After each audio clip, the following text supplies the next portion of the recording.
शराब घोटाला। पिछले 2 साल से यह शब्द आपने कई बार सुना होगा। 2 साल से बीजेपी की सारी एजेंसीज कई रेड मार चुकी हैं, कई लोगों को गिरफ्तार कर चुकी हैं, लेकिन अभी तक एक भी पैसे का हेरफेर कहीं नहीं मिला, कहीं से एक भी पैसा नहीं मिला। अगर भ्रष्टाचार वाकई हुआ है तो इतने करोड़ों रुपए गए कहां? क्या सारा पैसा हवा में गायब हो गया? सच्चाई यह है कि किसी तरह का कोई भ्रष्टाचार हुआ ही नहीं।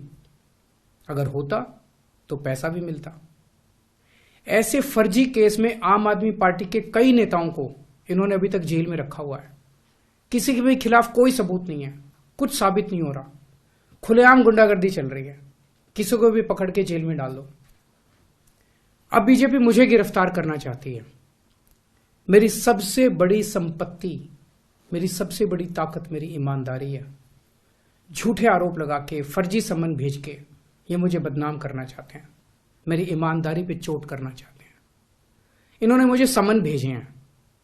मेरे वकीलों ने मुझे बताया कि ये समन गैर कानूनी है। क्यों गैर कानूनी है? ये मैंने इनको विस्तार से लिख के भेजा है। मैंने बताया है कि उनके समन कैसे गैर कानूनी है, लेकिन उन्होंने मेरी एक भी बात का जवाब नहीं दिया।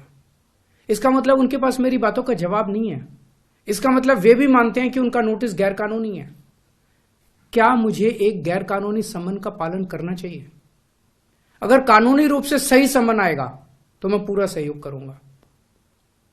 बीजेपी का मकसद जांच करना तो है ही नहीं।